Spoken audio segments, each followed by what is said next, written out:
Welcome back to the Midday Q&A. I'm your host, the Duckman. We're back today with a bunch of questions you guys have asked. So I'm going to do the best that I can to answer them. So if you got something you'd like to ask me, go ahead and ask it below. We'll do the best that we can. You can ask them on any one of my forms of social media, any one of the videos that I post. Ask away. I'll do the best that I can to answer them. I'm trying to address the questions that get answered most commonly, or the ones that I find that are really good, or maybe something that I missed in a certain video that somebody asked about. One of those really, really good ones I'll try to answer. But anyways, first things we're going to start with today is going to be stuff on Eleanore that people have been asking. And right here up in the air, you can see her front apron. And some people ask me, did you do some work on that apron recently? Because it looks a whole lot different. And no, what I actually had done was I draped that blanket that you see over the gas tank over the apron, because when I close the hood has a tendency to get caught on the lip. So it takes a lot of work of shimmying that hood around to pull it off. Now when I have a rubber seal on it, it's not actually going to cause that. It's going to form a layer between the two pieces of sheet metal, so that's not really an issue. But I hope that answers what's going on over here. But it was just a black blanket laying over the apron. Some people saw it hanging down. I thought I made the apron extra long or extra low or something. I don't know why I would do that. The front apron is already going to be, about that far from the ground when it's fully lowered anyway. I don't need the front apron getting all smashed in and ruining my beautiful paint that Earl over at Classic Car Creations is going to be doing for me later this year. That's right, Earl. Down below you can see a little link to him, and you should check out his YouTube page. And you know what? I'm going to put another link down in the video description also, so you guys can find his Facebook. His Facebook is immensely popular, but he's trying to get started on his YouTube right now. He does some beautiful, beautiful work. He did the Christine movie car, and he's going to be doing Eleanore just the same. And hopefully the Christine movie car actually lives here in Pensacola, belongs to a friend of mine named Bill Gibson. Hopefully we'll be getting some photo shoots together. I think that would be really, really cool. Eleanore is actually 2 years older than Christine too, so her slightly older cousin. Anyways, we'll be back right after the intro with a bunch of other questions, so please like, comment, subscribe, pluck that dingle bell you see next to the subscribe button, and we get updates every time I upload a video. And don't forget to check out DuckmanCycles VW Garage up on the Facebook group page, and if you'd like to email me, DuckmanCycles@duckshit.net. Thanks so much for watching. Be back in just a minute.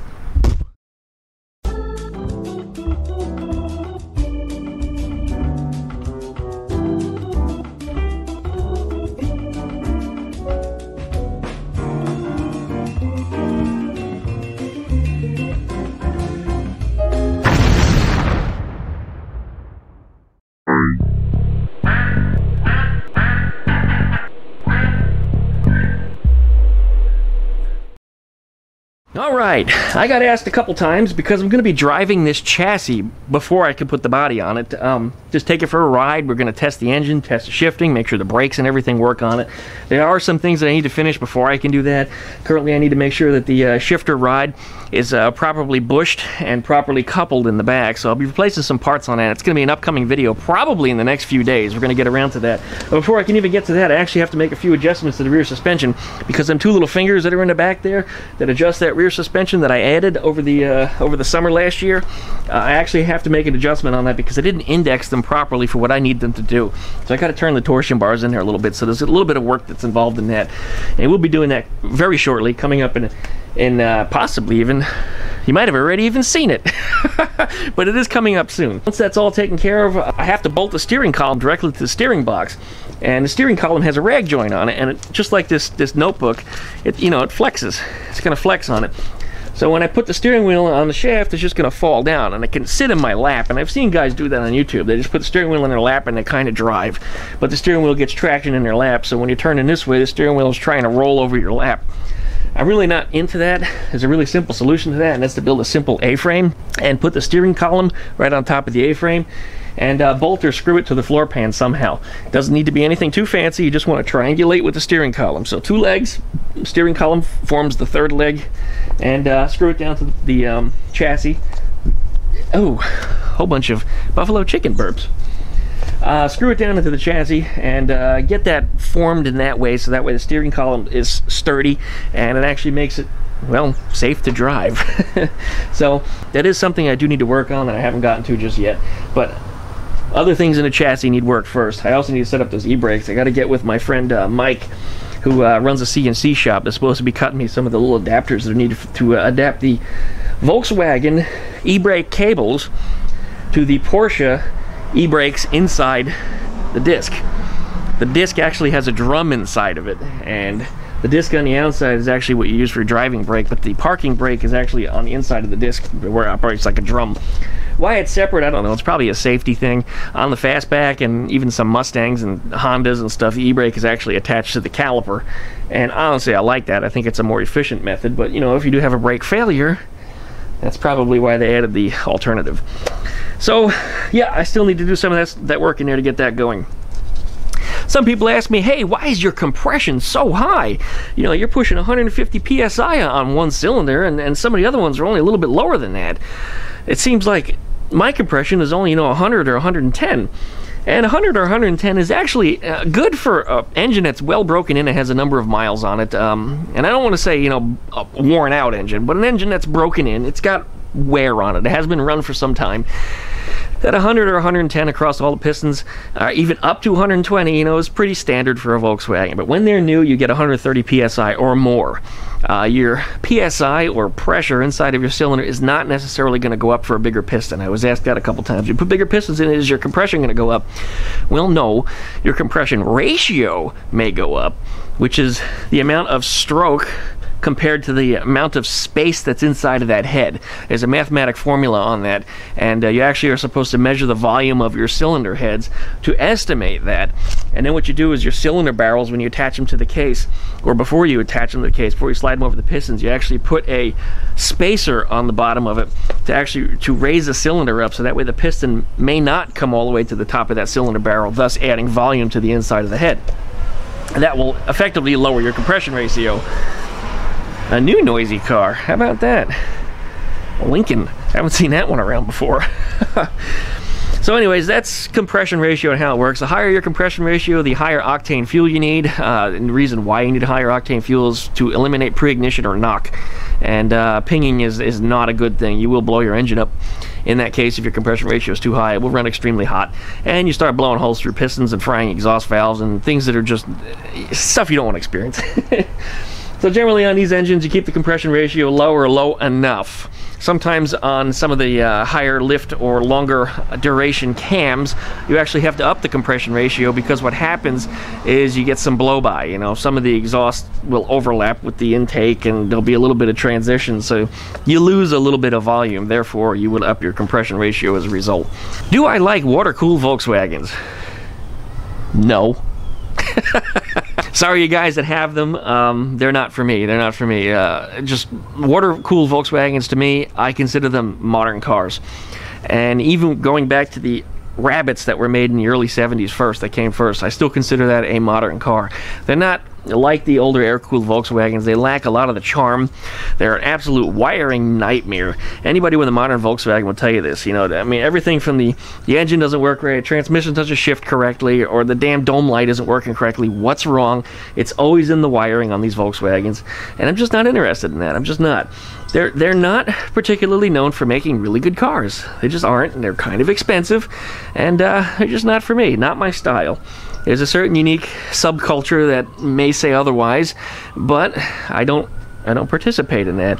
And when I try to ever meet some of those guys, and I've got an older Volkswagen, they don't want to talk to me just the same. So I think it's kind of mutually exclusive, if you will, that we're just not interested in each other. So water-cooled Volkswagens are not for me. You know, for those of you that ask me questions about them, I'm sorry, I really don't know what to answer. I think you might actually get better answers talking to other four-cylinder Honda guys. You know, they are more similar than what you're seeing with my air-cooled stuff. It's just too big of a difference. Am I going to put up a new intro sometime soon? Hey, Duckman, your intro is like 1,000,000 years old. Yeah, it is. It's become quite recognizable, though. I mean, people see parts of it, and they know exactly who I am and what I am. I may keep the music the same just because it's something that I put together. It's not actually my music. It comes from another artist. But I've modified it in such a way that it became my own, and there's nobody else that's playing that song. And if they are, well, I can't really cry about it because it wasn't mine originally anyway. But yeah, I definitely need to upgrade the intro. The intro was actually recorded on an old Nikon camera. I mean, just a camera. It wasn't even a camcorder. It was a camera. And I forget what the ratio is of the video. It was like 640 by 480. So it wasn't even high definition, which is why the intro is so grainy, so blurry, because I've reprocessed it, post-processed it, zoomed in on it, trying to make it widescreen, and that's why it looks as rough as it does. Back back in the day, you know, that was pretty good for what you get, but nowadays, it's not cutting it anymore. So yes, there is a new intro in the works. I've got so many videos to go through to pull pieces out of that I can't even remember all of them to go back to. But yeah, I have actually been working on a new intro, so you will be seeing some of that probably in the very, very near future. I'll be uploading it to my YouTube channel as an individual video, and then one day, probably when I release it to public, I'll just put it up as a brand new introduction. I kind of like my, you know, celebrating 12 years, although that has to change too because this year is 13 years, so I might actually take that away and we'll play with it a little bit and see if people notice. Some people don't notice when I make those kinds of changes. Some people scream right away, hey, we missed that, where's the explosion? You know, I mean, I made these little changes to things and people notice it right away. We'll see. I'm gonna play with that a little bit.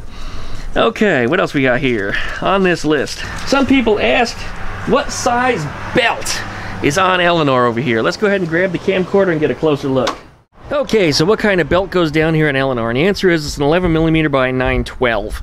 This belt is actually one that you would find typically on an alternator type Volkswagen because I think they had a bigger pulley up on the top. Generator ones I think had a smaller pulley, therefore they used a smaller belt. But yeah, it's a 912 by 11. It's the biggest belt that an air-cooled Volkswagen Beetle ever used, and that's actually what's on here. The bottom pulley is a standard late model size. The earlier models actually use a smaller pulley on the bottom. But yeah, 11 by 912 is actually the size of this one. So I hope that answers some questions for somebody that was asking about that. For some reason, I continue to get asked, why have I connected my distributor to the specific port on the carburetor versus a different port on the carburetor? Or maybe I should have connected it directly to the intake manifold. Well, let's answer that. Let's have a look at the engine. Alright, currently I've got my distributor connected to the port that's here on the left-hand side. This carburetor actually has 3 ports on the front side. I almost said front-hand side, which I said once before in another video. And then there's 1 port over here on the intake manifold. Now, typically on an air-cooled Volkswagen, most of them are unused, and that's actually typical for what you see right here. The distributor always connects to the left-hand side. This port is actually set up for that. Some of these other ports are set up for retarding the distributor for a DVDA, not an SVDA, but a double vacuum dual advance. And what that does is the single advance, single vacuum actually advances when you first get on that throttle. The double vacuum actually retards the distributor in the opposite direction. I should actually go that way. It retards it when you return to idle. Once that throttle plate is closed, then you get a higher vacuum on a different diaphragm that sucks the distributor timing in the opposite direction. Now the reason for that was, it sounds kind of weird, but it was for emissions. And one of these 2 bungs is for it. I don't remember which, but one of them is actually for it. There's also some other ones that are on here for things related to auto stick or other emissions control stuff, and that's stuff that we don't need to be concerned with on this because this car doesn't have any of that. So therefore, you block off the ports that aren't going to be used because you don't need to be creating an unnecessary vacuum signal from the environment because it's going to affect your fuel mixture. So yep, distributor always gets connected to the left-hand side, and I believe that's standard on all Volkswagen Solex carburetors and all air-cooled Volkswagens. So you guys, I hope that answers all your questions that you've been asking about Eleanor's engine, and a whole bunch of other stuff related to that. As always, thanks for watching. Really appreciate it. Don't forget to likey. Don't forget to subby. Don't forget to plucky that dingle bell you see next to the subscribe button. Then we get updates every time I upload that new video. Email me, DuckmanCycles, duckship.net. Subscribe to, well, I should say like, or join, whatever the hell it is. I don't even remember anymore. The DuckmanCycles VW Garage Facebook group page. And if you'd like to follow me, that's what it is. Following, liking, joining. There's all these different terms and all these different social media platforms used. And it's pretty easy to get confused. Anyway, follow me over on Instagram at VV_the_Duck_VV. If you'd like to see some of the photos, some of the projects that I do, a little bit of behind the scenes stuff. I actually need to do a little more of that, where I get up close and take a picture of things. So I know some other guys are doing it, I should be doing it too. And increasing my traffic over there and getting some more Instagram followers. Instagram is a weird thing. I notice my followers will go way up. They approach like 400. And I'm like, oh, I'm finally going to break 400. I check it the next morning, 360. What the hell? I think what it is, it's a bunch of those little nudie girls that are up there that are like following me. And I think they do that just so that they make me go look and see who they are. And then if they're a real pretty girl, they expect me to hit the follow button. You know, to return the favor type thing.